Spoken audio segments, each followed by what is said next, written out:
pemerintah lokal ini punya banyak masalah, sehingga akan sangat baik sekali kalau masalah ini dipecahkan oleh para pakar-pakar, yaitu peneliti-peneliti di universitas lokal. Dan pemecahan masalah ini akan membuat perputaran ekonomi, mengangkat kesejahteraan ekonomi lokal tersebut, sehingga lokal sains dan teknologi untuk lokal ekonomi yang merangkul lokal industri dan lokal pemerintah daerah, inilah yang juga akan kami bersama-sama di seluruh kementerian akan kami majukan, akan kami dorong. Terima kasih Pak Menteri, Pak Wakil Menteri dan para pimpinan di seluruh kementerian, dan terutama sekali kepada para kawan-kawan wartawan yang sudah bersedia hadir di sini. Selamat pagi semuanya. Untuk menambahkan yang memang sudah dinyatakan oleh Pak Menteri secara lengkap kinerja dari kementerian kami, saya diberikan amanah oleh Pak Prabowo untuk membantu Pak Menteri khususnya di bidang sains teknologi, dan mungkin akan membagikan beberapa yang sudah kami kerjakan bersama-sama di seluruh kementerian.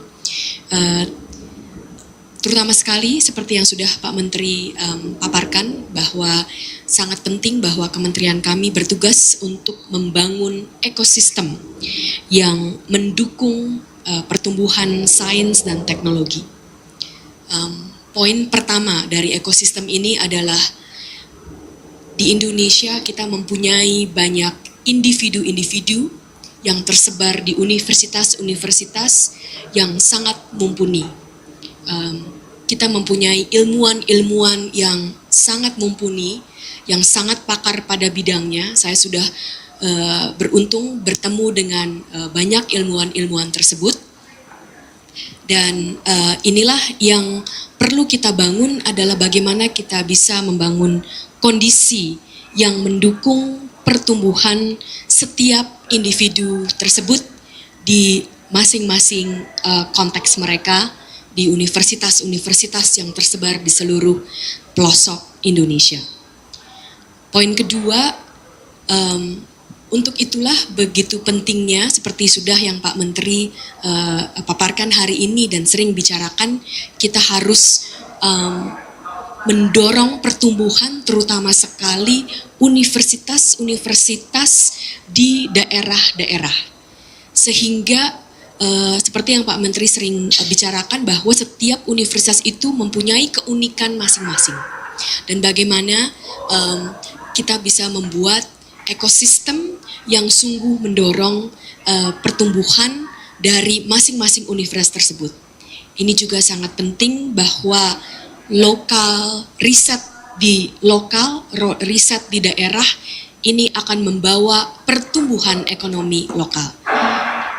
Itulah yang dampak yang kita harapkan, dan dampak ini sangat bisa terjadi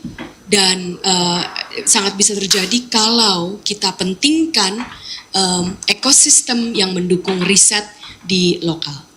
Kalau kita lihat data ekonomi dari seluruh dunia, ini ada korelasi yang sangat jelas antara kualitas riset, kualitas sains dan teknologi universitas dan ekonomi di daerah tersebut. Di negara manapun, di kota kecil, bukan saja di kota besar, di daerah, kalau di kota kecil itu ada suatu universitas yang berkualitas, ekonomi di daerah tersebut akan meningkat. Satu yang ingin kami kerjakan dan sudah kami petakan bersama dengan dirjen-dirjen di kementerian adalah juga merangkul pemerintah daerah untuk bekerja sama dengan universitas membangun ekonomi lokal. Mengapa? Tadi Pak Wakil Menteri sudah bilang, kita melihat dari pemikiran belanja masalah yang memang Pak Pausan Ajiman, Pak Dirjen kita sudah sering berbicara itu. Belanja masalah ini, pemerintah lokal ini punya banyak masalah, sehingga akan sangat baik sekali kalau masalah ini dipecahkan oleh para pakar-pakar, yaitu peneliti-peneliti di universitas lokal.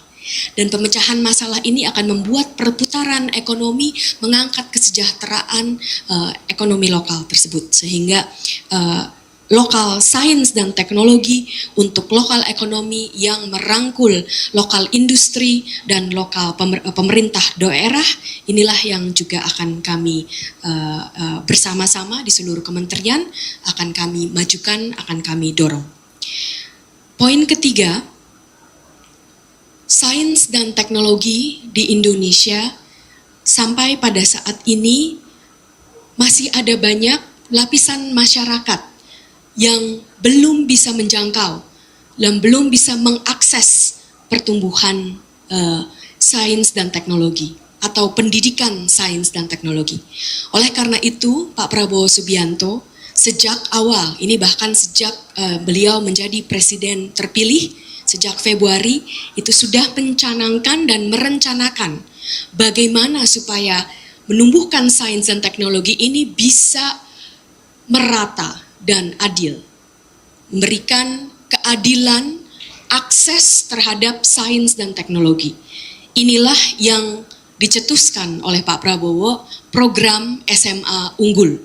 Program SMA Unggul ini asas yang paling utama adalah memberikan akses sehingga sains dan teknologi ini menjadi merata dan adil bagi seluruh lapisan masyarakat Indonesia. Sehingga sejak Maret, sejak Februari dicanangkan oleh Pak Prabowo dan sejak Maret sudah ditugaskan kepada kami untuk melihat secara seksama dari aspek penerimaan siswa PPDB, guru, kurikulum, dan sarana prasarana, semuanya berdasarkan akses pemerataan dan keadilan supaya lapisan masyarakat yang tadinya belum bisa menjangkau sains dan teknologi bisa menjangkau sains dan teknologi. Sehingga inilah yang menjadi asas utama SMA Unggul Garuda.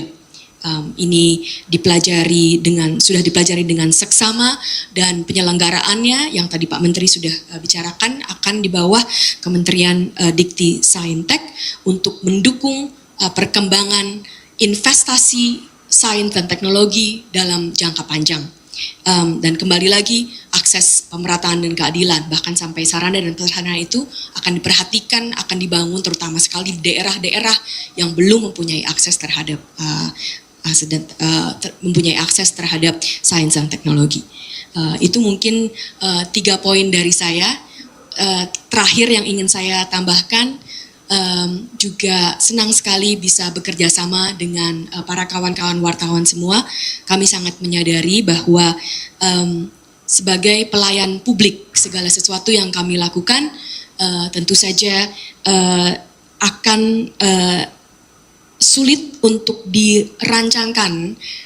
direncanakan secara real kalau tidak ada bantuan dari teman-teman sekalian yang bisa menyampaikan sehingga publik juga bisa mengerti dengan benar dan bisa menganalisa dengan seksama dan dengan tepat sehingga apa program-program dan yang dilaksanakan dari kementerian sehingga sungguh bisa bermanfaat bagi semuanya.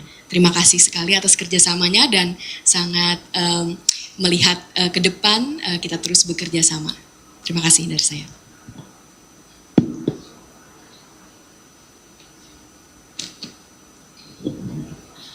Terima kasih Pak Menteri, mohon izin Pak Wamen dan Bu Wamen, Bapak Ibu semua. Selamat pagi, Assalamualaikum warahmatullahi wabarakatuh, salam sehat untuk kita semua.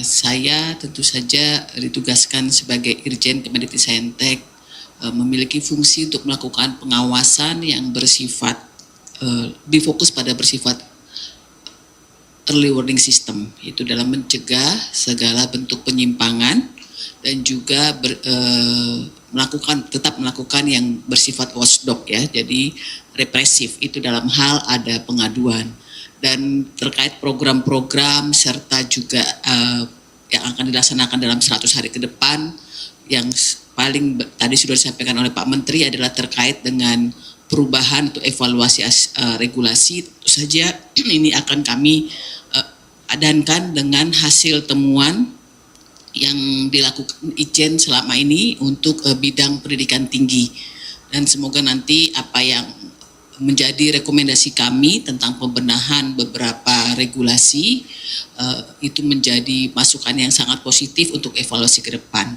Oleh karena itu kami berharap dalam program-program prioritas Ijen bisa berkontribusi, walaupun memang sumber daya Ijen yang awal dibagi menjadi 3 untuk di kebudayaan, di Kemendikbudristek, di Dikti.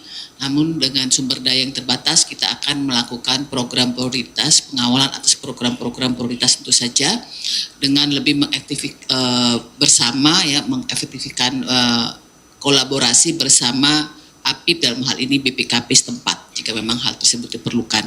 Karena kita juga tidak bisa menyerah dengan keterbatasan sumber daya yang ada saat ini untuk terus bekerja secara optimal.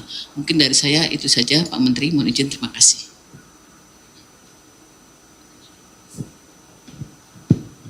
Terima kasih Pak Menteri. Assalamualaikum warahmatullahi wabarakatuh. Selamat pagi, salam sejahtera bagi kita semua.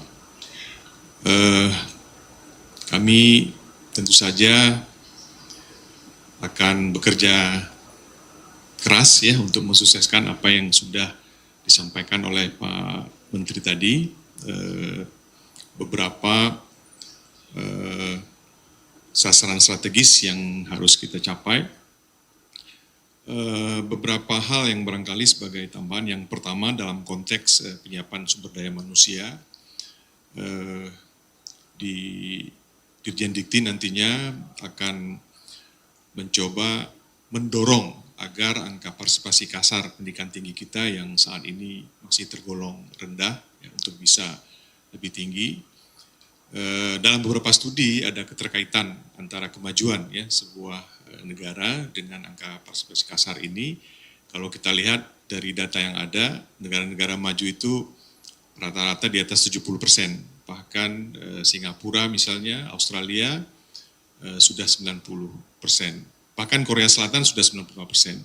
Tapi di kita masih di kisaran 33%. Dan ini saya kira perlu dukungan dari semua pihak. Tidak hanya menjadi tugas kementerian ataupun pemerintah, kita juga akan bekerja sama ya dengan pemerintah daerah misalnya, termasuk juga memberikan wawasan ya ataupun perubahan mindset kepada masyarakat agar pendidikan tinggi itu tidak dilihat sebagai pembiayaan atau cost, tapi sebagai investasi. Hal ini saya kira juga sudah berulang kali disampaikan oleh Pak Menteri di berbagai kesempatan.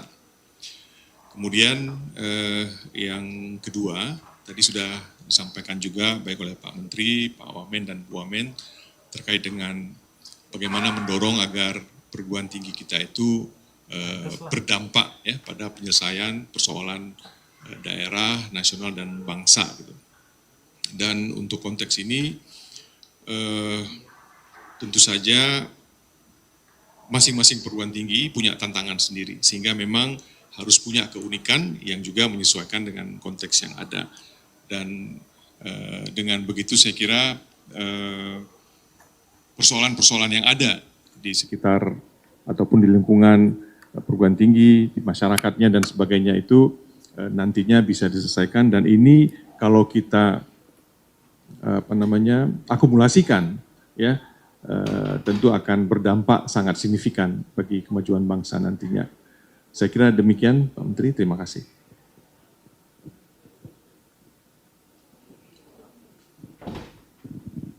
Terima kasih Pak Menteri.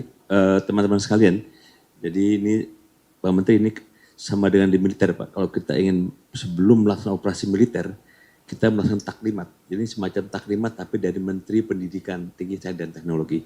Agar kita semua bergerak dalam suatu operasi militer bergeraknya sama, satu persepsi. Demikian juga dengan kita ada di pendidikan tinggi Saintek ini. Jadi memang dengan nomenklatur yang baru, tentunya dengan semangat baru, kami sebagai staf beliau tentunya yang pertama kita adalah negara maritim besar. Kita memiliki potensi maritim yang luar biasa, memiliki 10 batas maritim. Nah, kita mungkin saat ini kita masih akan terus meningkatkan bagaimana potensi riset kita. Tadi yang disampaikan oleh Pak Menteri juga, bahwa kita akan meningkatkan riset yang terkait dengan kelautan.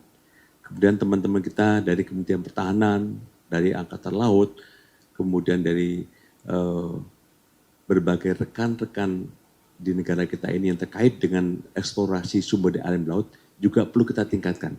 Itu maka selama ini kalau kita mengajak hanya universitas-universitas yang kelas atas, kita juga akan mengajak para perguruan tinggi yang ada di daerah agar para researcher juga mereka paham kemampuan wilayah di daerahnya, kemudian nanti ujung-ujungnya bagaimana ditingkatkan untuk peningkatan kapasitas dan kapabilitas dari kemampuan para riset. Saya kira itu aja Pak Menteri, terima kasih.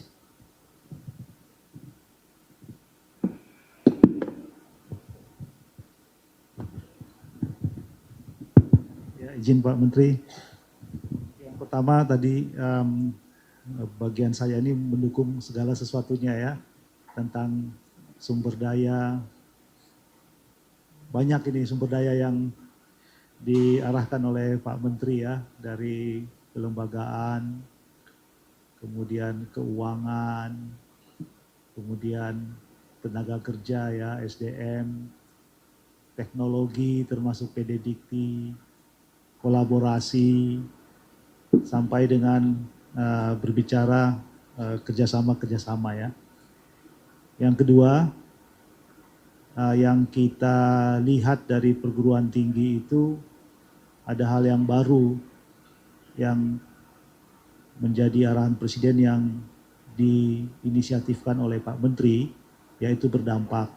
Kemarin di Metro TV sudah disampaikan ada 3 persoalan besar, akses, mutu, dan relevansi. Tapi Metro TV kurang satu lagi, itu yang ditambahkan oleh Pak Menteri, dampak. Dan dampak ini tidak mudah, nggak cepat terlihat, dan ini memerlukan banyak perubahan-perubahan dari paradigma sampai kepada regulasi. Nah, kalau kita lihat di sini, salah satu cuci piring ya yang disebut Pak Menteri itu, banyak regulasi yang perlu kita rubah karena paradigma otonomi yang akuntabel, transparan, dan juga bertanggung jawab. Ini tidak mudah, Bapak Ibu sekalian. Yang ketiga, ini hampir selama 2 bulan 20 hari, 2 bulan 15 hari Pak ya, itu sudah hampir 200 pertemuan yang dilakukan oleh Pak Menteri. Ya, dengan KL, audiensi, baik individu maupun asosiasi Pak ya, maupun perguruan tinggi dari yang berbicara dari Senat, MWA, rektornya Pak ya, sampai dosennya juga, asosiasi-asosiasi keilmuan, itu hampir 200. Nah, belum lagi dengan Wamen apalagi Pak Wamen kita ini udah berjalan sampai ke Bondowoso, Ibu Wamen sampai ke Aceh ya. Ya, jadi ini saya rasa luar biasa, dan Pak Menteri belum keluar dari Jakarta sekalipun. Karena beliau ini bekerja tiap hari itu, thanks, today is Monday. Jadi itu tabiat kita di sini ya. Dan Pak Menteri paham betul ada 4.523 perguruan tinggi dan 9,32 juta mahasiswa. Ini adalah potensi-potensi yang belum pernah digerakkan. Jadi salah satu yang terakhir adalah penggerak pembangunan, bukan hanya pribadi tapi sivitas dan juga perguruan tinggi. Ini jangan sampai terjadi idle capacity.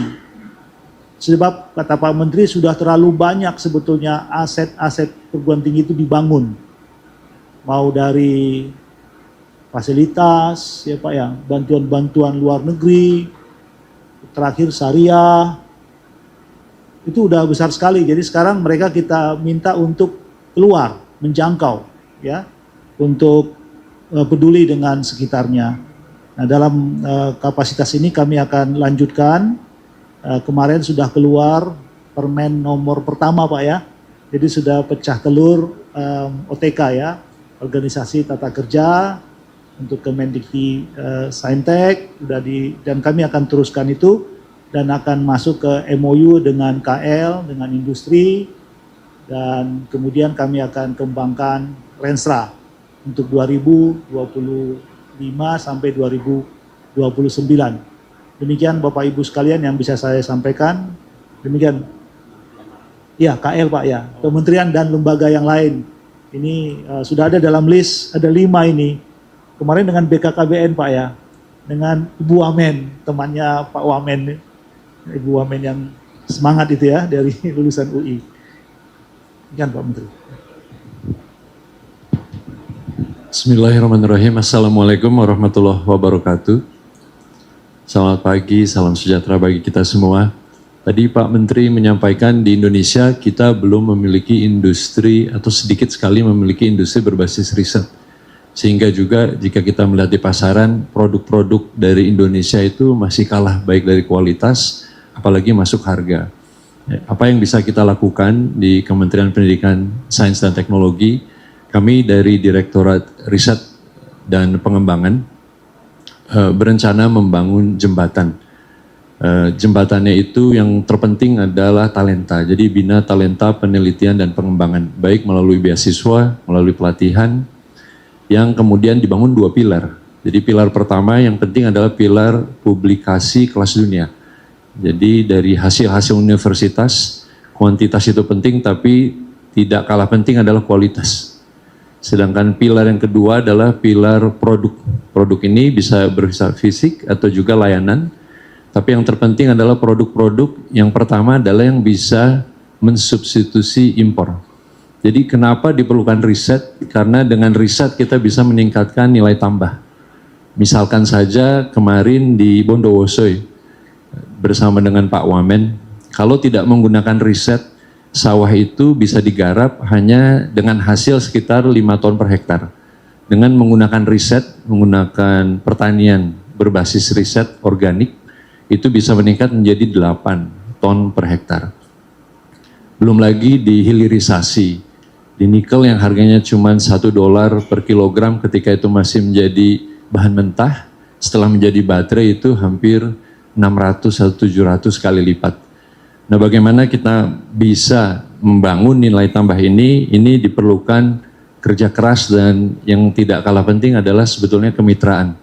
Jadi di universitas sudah biasa atau di perguruan tinggi menghasilkan prototipe, tapi dari prototipe sampai ke tangan masyarakat itu masih ada gap yang sangat besar. Tadi sudah disampaikan oleh Pak Wamen dan Bu Wamen, kami harus bekerja sama dengan pemerintah daerah dan juga industri.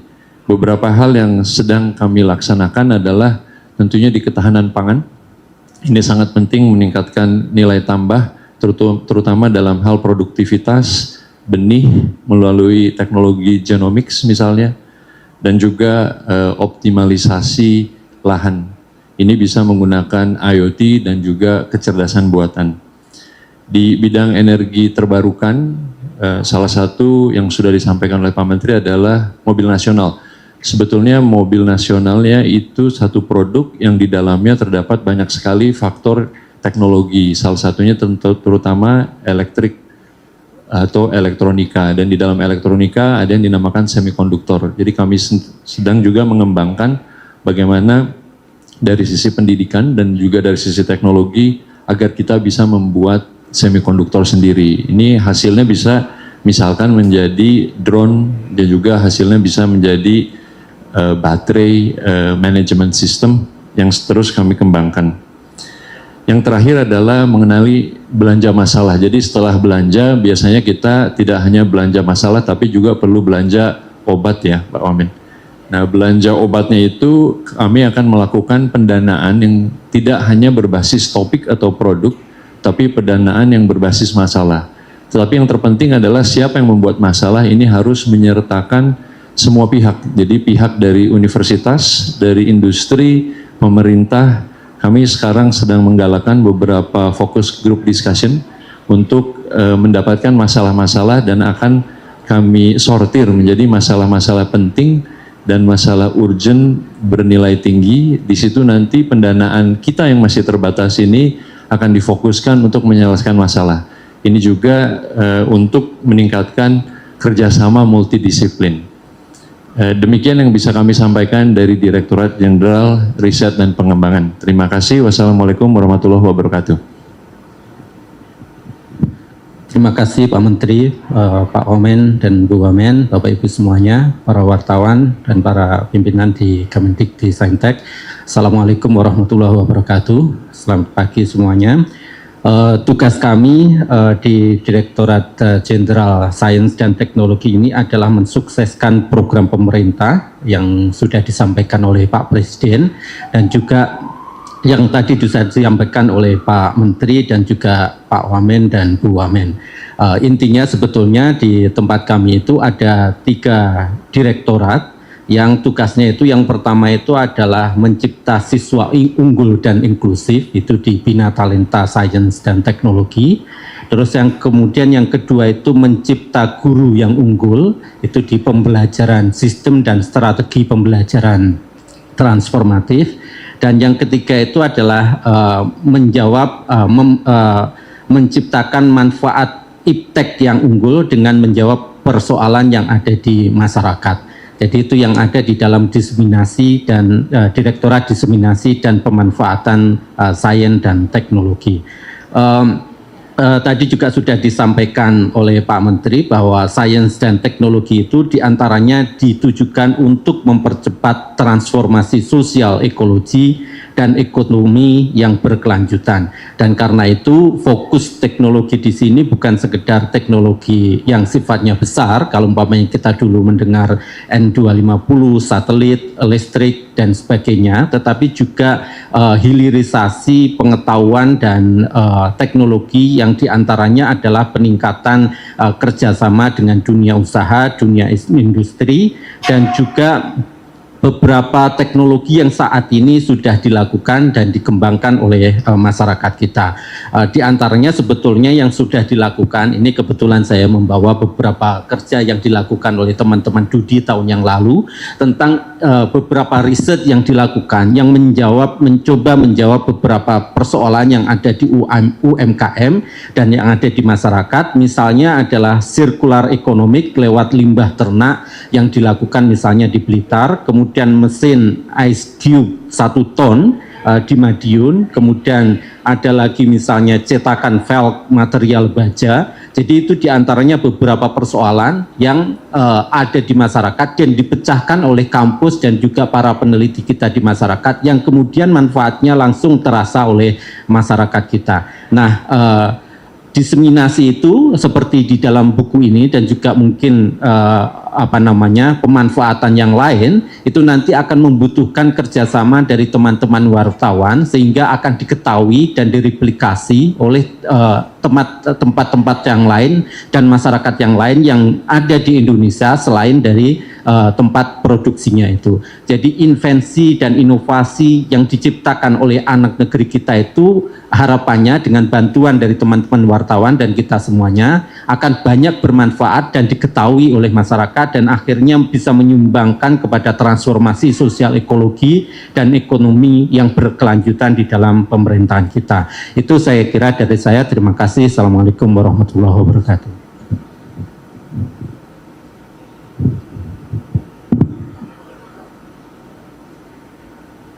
Jadi itu yang dapat kami sampaikan dari tim kami.